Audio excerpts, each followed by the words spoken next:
Bagay itong crispy fry na to, pang alam ko, pang 1 kilo na rin. Pwede na rin sana to. Kabilang side, pag okay, pag maluot mapula na, oh. Please subscribe Bullseye TV. Bullseye TV YouTube channel. Isang taong may mabuting puso, adhikain ay magbigay saya sa pamamagitan ng kanyang pagluluto na galing sa puso. Ibinabahagi ang saya sa iba. Bullseye TV na palaging maaasahan. Subscribe Bullseye TV. Siya'y tao na maaasahan, kanyang mga content pang malakasan. Bullseye TV ating kaibigan, sa YouTube channel ay ating samahan. Halika na, samahan siya sa pagbibigay saya. Iba't ibang content at pagluluto, tumutulong din sa tao. Bullseye TV, samahan palagi, suportahan, panoorin palagi. Bullseye TV, kasangga nyo. Yun, hello, magandang araw. Ngayon, ano naman ang lulutuin ko? Wala na namang ibang maluto. Dito na naman ako sa mabilis na luto, fried chicken. Giwa mo na ako ng manok. Ito na naman, fried chicken naman. Ito ang lulutuin ko. Ulam ng fried chicken. Kasi walang ibang maluto. At mabilis na lutuin lang to, fried chicken. Ito ang lulutuin ko.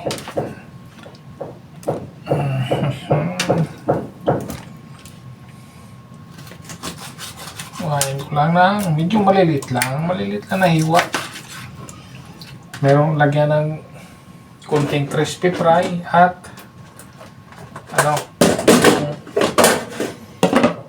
konting crispy fry at lagyan ko ng harina para dumami yung panghalo. Timplahan ko lang yun para dumami-dami. Hindi na pala ako sa induction magluluto. Bili na ng gas. Bili na ng gas kasi para may pang-alalay naman, huwag puro induction. Delikado kasi induction, baka mag-brown out. Nako, pag mag-brown out, walang malulutuan. Kaya no choice talaga. Kailangan talaga bumili ng gas 8, yung may tangke para may pang-alalay.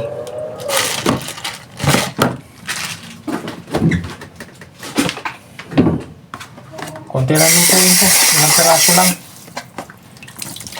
pwede na. Nakasan ko lang agad yung ko, ginagamit yung mga tupperware para wala na akong kalat. Ito, meron na ito, crispy fry. Itlog pala muna, itlog. Lagyan ko pala muna ng itlog para siguradong balot na balot.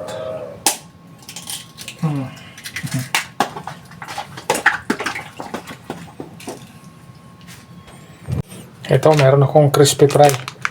Ayan, lalagyan ko siya ng kunting crispy fry. Kunti lang. Bagay itong crispy fry na to, pang alam ko, pang 1 kilo na rin. Pwede na rin sana to. Pwede na siya diretso lang. Naka-scotch tape kasi yan, kaya ayan. Pwede na sana yan. So, tosin, pag 1 kilo naman to pwede na. Pwede na sana.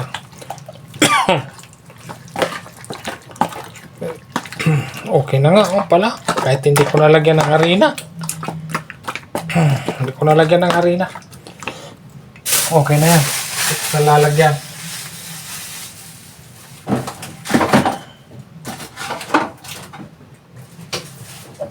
Lagyan ko na lang ng paminta. Kahit timplado na yung crispy fry, papamintahan ko pa rin siya.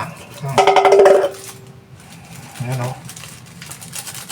Lagyan ko pa rin pamintang durog. Para medyo malasa-lasa talaga siya. Ayan o. Okay. Saan ko na magprito? Ayan, dito ko na napisto ko na pala. Dito na pala yung dito na pala yung may tangke gas. Tapos dito yung mga dikuryente. Ayan. Pisahan ko na. Tsaka malaking kawali na yung gagamitin ko. Hindi na yung maliit, malaki na. Malaking kawali na ang gagamitin. Ayan, lalagyan ko na ng mantika. Hindi ko lang i-deep fry kasi kunti lang yung mantika ko. Pwede na yung ganyan lang kadami. Ayun, mainit na. Sasalang ko na. Yeah. Ito, maka-adjust na ako rito kasi gas na to eh.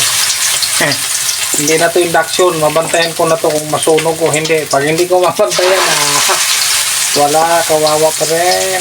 Durog pa rin pag nasunog. Pero ito, baka mabantayan na to. Mabantayan ko na to. Ayan o. Ayan lang. Mahina lang ang apoy. May takpan. Ayos. Malaki ng kawali pati ginamit ko para hindi na masunog agad. Hihahahay. Babaliktarin ko lang kasi baka masunog.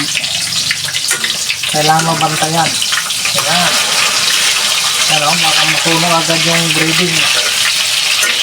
Kailangan maganda yung mabantayan. Handa, mahina na naman ang apoy. Kaya kailangan ko itong balibalik kasi kunti lang yung mantika.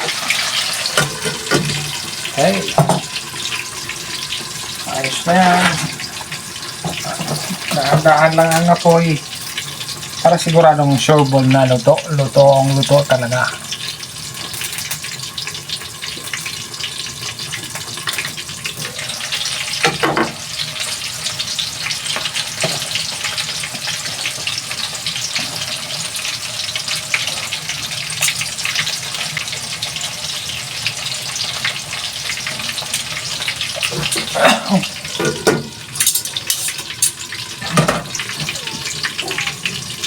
Ito, may alalay na yung aking, ito yung induction cooker, yung induction sa rice cooker, mayroon ng alalay kasi nandito na, mayroon ng kalan. Kailangan mayroon pang alalay para hindi lalaki ang kuryente, may kalan. Para hindi ang daling maubos ang kalan, may pang kuryente para salitan.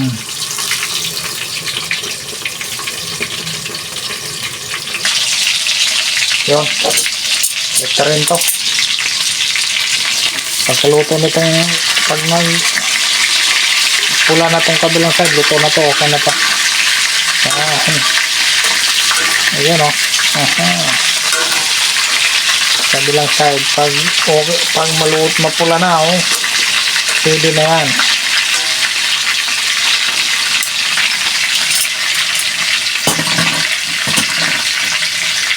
Tapos pag gusto mo na medyo mabilisan ko, makrispy talaga siya,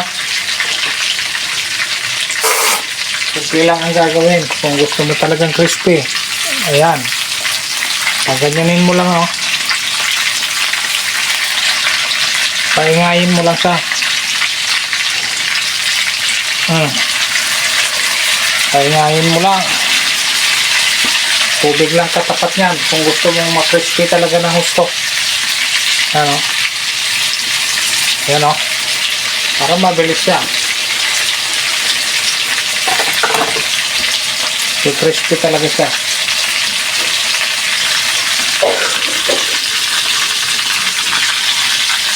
Kasi kukulo na gusto yung mantika pag malagyan mo ng tubig. Pantay lang maluto ang kabilang side. Kasi luto naman ang kabila na lang, alalayin na lang para magiging crispy na siya.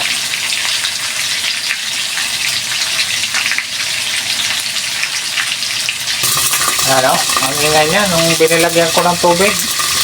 Sobrang ano, yung kumukulo ng gusto yung mantika. Ayan, oh. Kaya, dyan siya, ano, dyan magkikrispy ng gusto. Yun, ito. Luto na to. Luto na.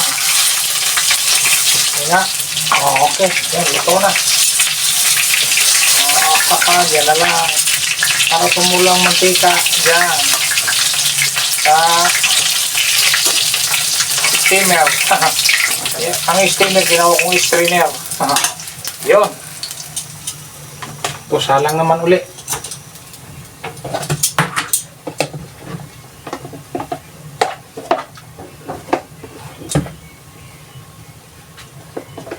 Yung last na to, last.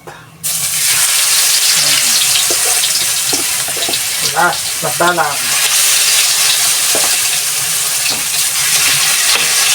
Basahin ko na. Yan. Okay na yan.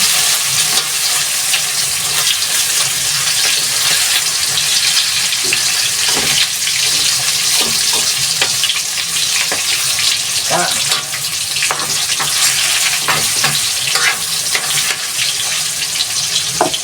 Last na yung salang yan. Babalik ka rin, ha.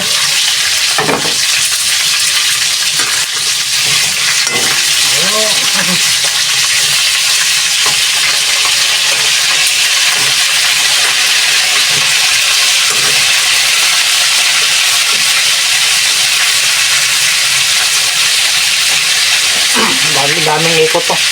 Daming ikot-ikot. Yan. Hina lang naman ang apoy. Tapos puradong maluto talaga. Ito. Baliktarin ko naman. Hindi pa masyado. Hinan ko lang. Baka masunog na. Hindi pa naman. Hindi lang. Yan. Itong mga pakpak. Medyo ano na. Itong pisto na laman. Hindi pa. Pihitin ko lang. Yan. Ito na hati yung pisto. Sobrang ano, laki. Pero okay na yan. Pwede na rin. Tayo na lang maluto. Ulit na lang yan. Maluluto na.